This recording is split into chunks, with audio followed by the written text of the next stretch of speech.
Welcome to Enchanted Moments Podcast. I'm Monica. I'm Spencer. And today we're going to get a little witchy. We haven't been involved in some of our more pagan-based talks lately. So today we're going to talk about traditions. It is the holiday season and we're really squished in here because, we have to spread out everything for everyone's holidays, which is very good. We need to be more inclusive. We celebrate Yule, many celebrate Christmas, St. Nicholas Day, Krampus, you name it. This is the time of the year when everybody has some type of traditional celebration. Mm-hmm. So, I want to talk about creating a circle for you to do any kind of work that you would like to leading up to the celebrations.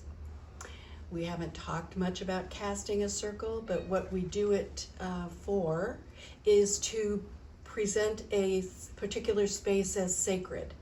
So we don't have to be in a building, a church, synagogue, whatever, temple. We just need to be in a space. Mm-hmm. We can do it outside in a field. We could do it, on an Indian mound. We did that in Tennessee. We could do it in the forest. We've done circles in the woods. It just doesn't matter. Anywhere that feels sacred and special to you, that is where you can do this. So it's pretty simple as far as creating your sacred space. You could use a wand. You can use a finger. You can use a spoon. It doesn't matter.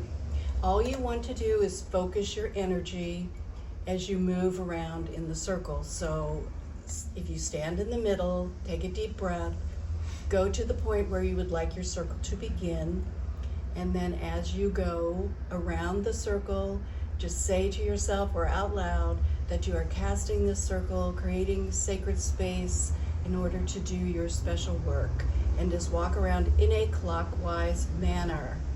That is important. You're creating the space in the circle in a clockwise manner, and then when we finish our work, we go the opposite way. Sometimes it's called Widdershin, sometimes it's called Deosil, sometimes you're going to see all these terms.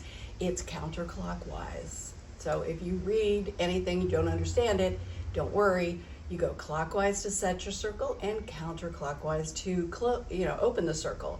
Once the circle is closed and you have your sacred space, the intention is that nothing can get in to disturb you or to influence your work in any way, positively or negatively. It's your work.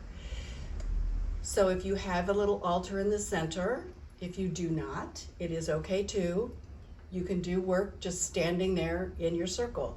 So what you want to do next, however, is you want to call in your spirit helpers. Mm-hmm. So what we say is we're going to call the quarters. And normally we would start in the east or the north. It's up to you. Everybody, there's different philosophies on this. If you start in the north, you face north and you call in the spirits of the north, the element of earth, and then you can quantify that in some manner for yourself. So the element of earth, spirit of the north, please join my circle. Bring with you all the grounding and steadiness that I require for my work. You might hear the thunder. It's really stupid that it's thundering and lightning at this time of the year, but it is. Then you would move to the east. So you would go face the east and say, element of air, spirit of the east, come to my circle to help me with my work. Bring with it all the knowledge, the intellect that I need to create my special time here. Whatever the air stands for you. For me, air always relates to intelligence and intellect and things that you need to remember. Whereas earth is the grounding influence, the solidness, consistency. Okay, so once you bring in the elements of air, then you go to the south and you face south. Call in the element of fire. So you say, element of fire, spirit of the south, Come join my circle to help me with my work. Bring with you the passion to ignite the power that I have within me. Go to the, and this is all what you make up yourself. This is what means something to you. You don't have to memorize anything. And every book has 42 ways of doing it. So if you don't know right away how you feel about it, then you can look up what you should, or try saying first of all and see what resonates with you. Yeah. So once you bring in the fire element, then you go to the west. Okay, so you face west, and you say, element of water, spirit of the west, join my circle to help me. Bring in my positive emotions and let this spell work flow. You're finished. Go to the center, ask spirit, because the fifth element is always spirit. In the Native American, we give thanks, we take cornmeal or tobacco, and we say, bring in the spirit all the way to the center of the universe, here, and to the center of the earth. And then you can lay some cornmeal down or some tobacco if that makes sense to you. Otherwise, just call in the element of spirit. And you can use it for ancestors, spirit guides, whoever else you would like to help you do your work. You really should, after a period of following somebody else's guidelines, make it your own personal space. Personalize it for you. Yeah, I was gonna say, like, it's a practice, but it's your practice. It's your practice, right. As you practice, you'll kind of refine, find things you like, resonate, and just make it your own. And it's, you cannot do it wrong. If you start in the south and you make it around, don't correct it. Yeah. Don't make a big deal out of it. It doesn't matter. Honestly, there's no secret guideline that says if you don't do it this way, nothing works. Just let that go. Right. Let that go. So then do your spell work. If it's just meditating to bring in information, whatever it is for you, you're in a safe, protected space. So that is when you should do anything that you want to move your practice ahead or answer questions for you. You can do tarot readings for yourself. You can use spell work, create an oil if you want to mix some oils together, potions, tinctures, blend a tea, whatever you want that special intention to be in your sacred space. Now, once you are finished, it's pretty simple. You just do it backwards. So, and again, if you start call the different element for it, it doesn't matter. It just doesn't matter, okay? So face the west where you ended up, if that works out for you, and say, element of west, thank you for joining my special time of work.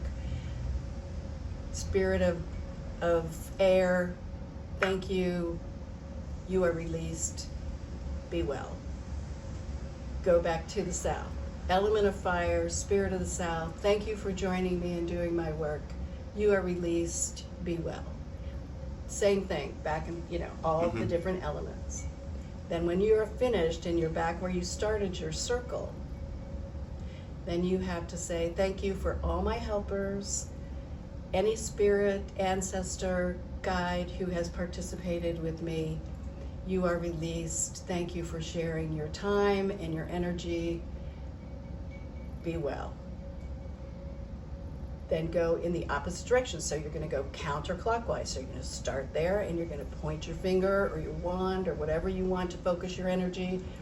And then you're opening the circle. So my work is finished. I now open my circle. Thank you for being here with me. And just walk around all the way, point that finger, and get that circle opened. And you're finished. So when we were thinking counterclockwise, west, south, east, north, do you start with the spirit center? I don't usually, because when I finish the circle opening, I always thank all spirit, energy, guides, whatever. Thank you. You don't need to close that. You want your spirit with you at all times. So when you're in the middle, you're not calling in spirit, you're being grateful and thanking them. Okay. So you're giving thanks for having them there. Okay. But they're always here. That's my feeling on it. Now, Yeah. if somebody else has, am I going to knock something over? No. if somebody else reads something and it makes more sense to them and they feel strongly about it, or they just resonate with it better, that's fine. Honestly, I just assume Spirit is always with me. It's like, it's stuck with me, but that's what we do, and that is where we do our work. And when we talk about traditions at this time of the year, what we're talking about is the celebratory time.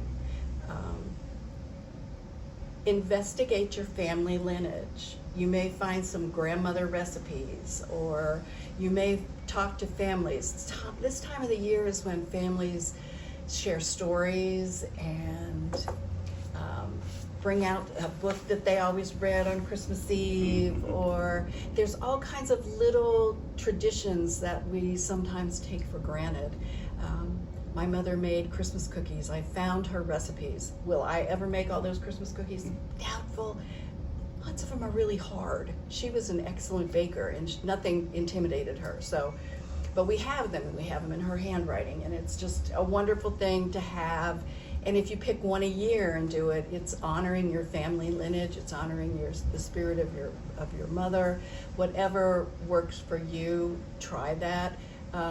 My grandmother made fig puddings and fruit cakes on my dad's side to sell every holiday season. I'm not a fruitcake fan. Many aren't. Trust me, soak it in enough bourbon and it's delicious. But the fig pudding is very difficult. You steam it. So you make it, then you steam it, and it's like, oh my God. Anyway, my dad made it every year. She made plum pudding. He made fig pudding. Did you like it? I love it. I've never, yeah, okay. Oh my gosh, I love it. You put hard sauce on it or custard. Oh my God. They used to light it and bring it out on a platter with holly around it.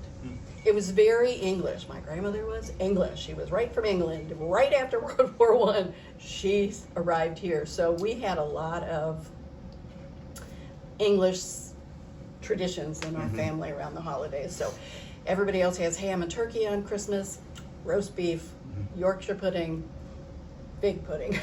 It's like we had this English thing going on, which was fine. And I enjoy it, and it's great if you have a group. It's really impossible to do roast beef with like 2 people. It really is. So if there's only a couple of us for the holiday dinner, we probably will go somewhere like we did last year, and it worked out fine. Marlies did roast beef when we went up there, so it wasn't like we missed it. It was just, you can't eat, it takes a group to have a roast. Anyway, so on my German side, we always had oyster stew on Christmas Eve. Always oyster stew. My mother made it. I make it. My kids, Jared liked it. My daughter did not. So when she and Brian came into the picture on Christmas Eve, we did fried oysters because they enjoyed fried oysters and oyster stew. So now we have a new tradition.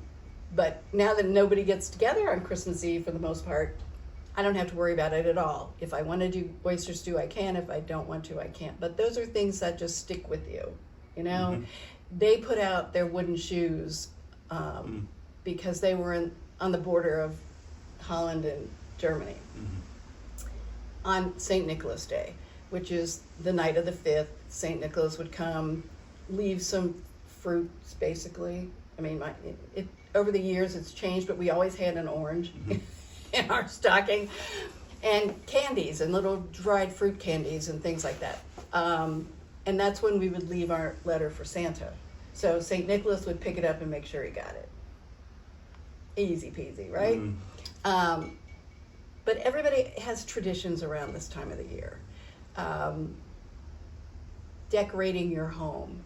I love natural things. So we always had pine roping, fresh holly, poinsettias, red roses or carnations to stick in things. To me, that was just the smell it had to be. It gets more expensive every year, so you put out less and less fresh and maybe some other stuff stuffed in. It's fine. It's the thought and the intention and the fact that you are honoring a family tradition.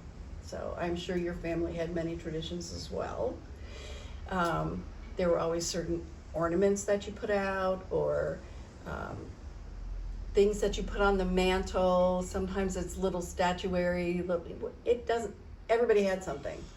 There was a year my mom tried to make my great-grandma's oyster stew. I don't remember if the family thought it was good, but I remember I didn't think it was good. Okay. So you said that, and that brought back a memory. That brought back a That memory. did not become a tradition. I do remember that, though. Well, see, then if you want to continue it, you can try and see if it works out any better. Yeah, I don't- Yeah, there's some things that most people would not. I like oysters now, so I'll try yours if you ever make it again. But, Okay, and you know, on the East Coast, I mean, my family puts sausage in their stuffing Ooh, because we're German, right? People on the East Coast, oysters, shellfish. I mean, yeah, things where get. you're at. Yeah, it's wherever you are and the natural things that were in your environment, and you just made it what it was. And sometimes we try to carry on, and sometimes we just go, "Ooh, that was bad," and we don't do that anymore. But it's important right now to find those traditions. If you don't have any, Mm-hmm. Make some. make some.